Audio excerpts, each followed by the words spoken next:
This is Andi Purewal for ID Boxing. I'm joined by promoter Eddie Hearn here in Phoenix. Eddie, a fiery face-off up there between a few people, but just start walking me through that main event. Ever excited for tomorrow night? Yeah, it's going to be an unbelievable atmosphere out here. I mean, he makes me laugh, Chocolatito. You know, he's so small and humble, and you know when he gets in there, the guy's an animal and throws hundreds and hundreds of punches, and he's just one of the greatest fighters to ever exist. And obviously Estrada looks in unbelievable shape as well. I think you're going to see the best of the three fights. And you know, obviously we always hype up fights because we believe they're going to deliver. But this is one that I genuinely believe will deliver, you know, in big numbers. I was going to say, is this one which has to deliver the way the first two fights? It can't be anything else. I mean, because you know, you don't see as many stoppages in the lower weight classes. They do throw more punches. They do take more chances. They do trade more. And that's going to lend itself to great fights. And I really believe you'll see one tomorrow. Jermall Williams very fired up on stage there. What was you making of his chest beating? Always is, always is. Ammo's a character. You know, he's very fiery. He's a vicious finisher. He's a very good fighter. And it'll be an interesting fight. The card tomorrow is unbelievable from top to bottom. I mean, Beatrice Ferreira's in a tough fight. Herrera's in a tough fight. Mark Castro's in a tough fight. Ammo Williams he's got a fight. How tough it'll be. It'll certainly be interesting. An undefeated opponent, 12-0 v 13-0. Diego Pacheco's got a good step up. Nicaragua against Mexico with Rosales against Velasquez, great fight. I think Martinez is in a very tough fight against Carmona. Very tough fight. And that's an important fight for how that's going to play out that weight class. What did you make of them both up on the scales again? Very fiery, very feisty. Carmona Carmona's in great shape. He's only 8-0. But he's got over 200 amateur fights. He's an Olympian. He's got plenty of World Series of Boxing pedigree. Beat Galao fight a couple of times as well. He's a very good fighter. And I think the pressure actually is on Julio Cesar Martinez here. You know, I think he needs to put a good performance in. He's been a little bit inactive. He hasn't had a great year, but he looks in great shape. And I think that'd be a great fight. Eddie, moving away from your card, we touched on Chisora 3 tomorrow night in the UK, day or time over here.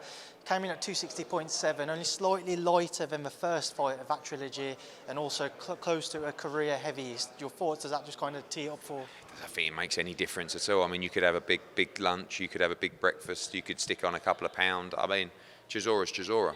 You know, he's going to go out there tomorrow night. Yeah, I think a lot depends on what Tyson Fury does.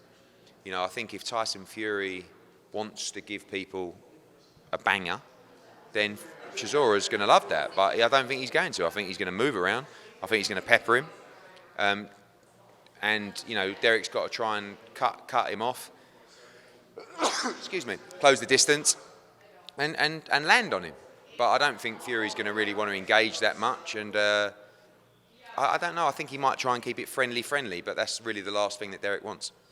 Derek Chisora had a few comments about kind of who views what, and he said that you need to fight on Sky or BT to get high numbers effectively. What did you make of his comment? I mean, he did very well when he boxed Joseph Parker. Well, then he said that he was only doing well when he was fighting on DAZN. Right, yeah. No, I think that what he actually said was DAZN is dead unless he's fighting on it. So I'm not sure about that, but we've just delivered some big numbers last weekend. Obviously, you know, we've got huge subscribers at the moment for our stuff, through KSI and everything. And I don't know, there's a weird agenda always out on DAZN particularly. There has been over here for years. But don't forget, what are we, 5 years deep in America now, 4 years deep? Apparently it was over in 6 months. Now we are at an all-time subscriber high in the US. You know, by far the best product in boxing, by far the best schedule in boxing. But there's always the agenda from people, not Del Boy, because Del Boy just says what he says, but it's in general. And, you know, I don't understand why. In the UK, you know, we're just over a year in. The schedule's fantastic. We've got huge plans for next year. Anthony Joshua's going to be on the platform. You've just seen Dillian Whyte on the platform. Every Dillian Whyte fight has been pay-per-view for the last 7 or 8 fights, apart from his one when he joined DAZN. So, you know, value-wise, it's the best product in boxing, but you still get the industry hate, but that's okay.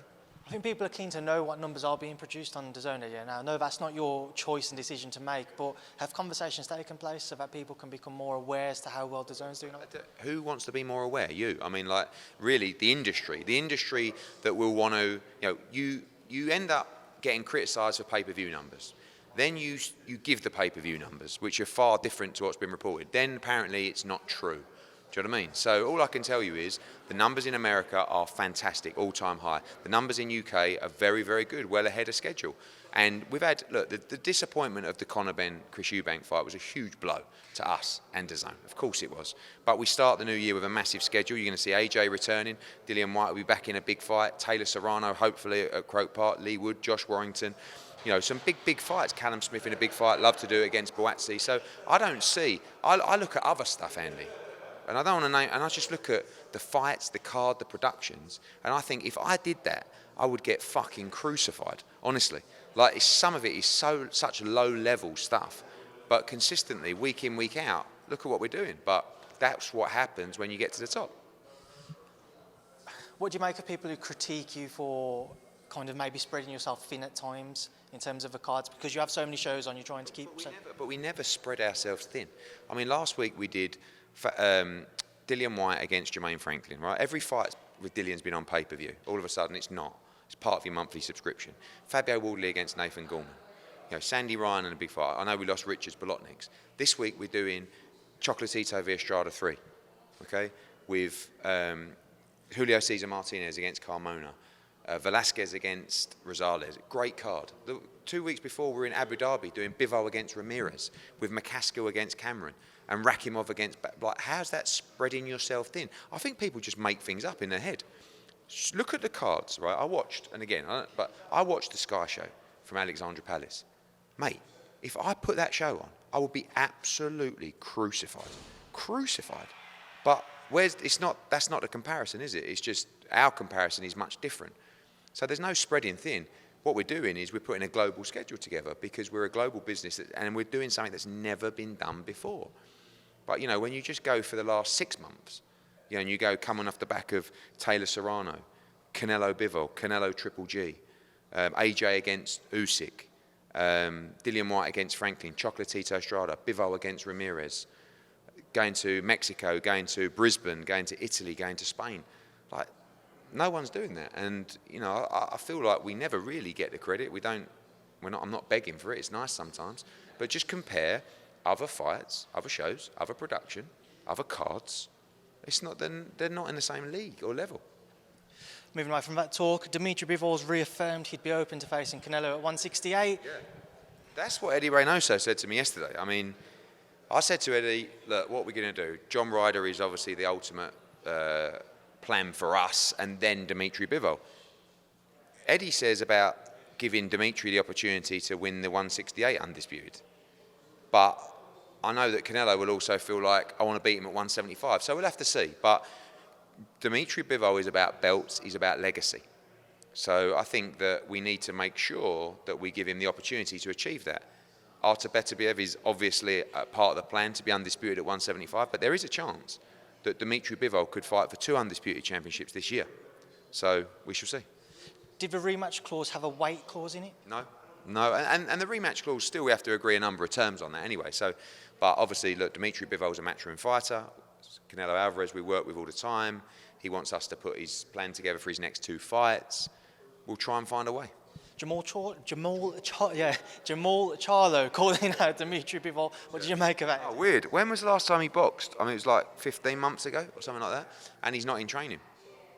I don't know. Weird. No, not even... I don't see the value in that. Dimitri Bivol will probably defend his 175 title and then probably fight Canelo Alvarez or Beterbiev or Yard or whatever happens. His brother Jermall was calling out Terence Crawford on social media. What did you make of their exchanges?